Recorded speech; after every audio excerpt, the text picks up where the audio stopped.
Korban penipuan Indra Kents Crazy Rich Medan ada yang rugi hingga 20 miliar lebih.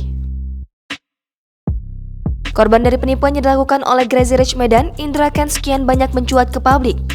Meskipun kini Indra Kents telah ditahan atas kasus penipuan afiliator dari trading aplikasi Binomo, para korban masih terus bermunculan dan mengungkapkan kerugian yang dialami karena Indra Kents.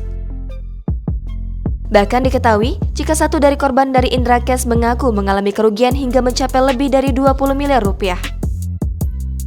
Hal tersebut pun disampaikan oleh Finansius Medrova selaku pengacara dari korban yang tadi disebutkan namanya. Tidak hanya Indra Kents, Finansius juga membela korban afiliator lainnya, Doni Salmanan yang namanya juga terseret dalam kasus penipuan.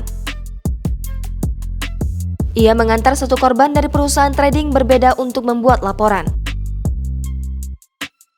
Finansius mengungkapkan jika Doni Salmanan yang juga merupakan afiliator turut menjadi korban dari Indra Kents.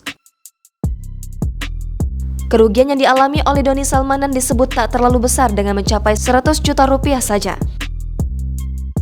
Namun, Finansius menambahkan bahwa ke depannya mungkin ada korban lain yang semakin banyak dan juga ikut melapor dengan nominal kerugian yang tak sedikit. Kini, Indra Kents sudah ditetapkan sebagai tersangka investasi bodong. Pria asal Medan itu juga terancam dimiskinkan dengan penyitaan harta benda miliknya.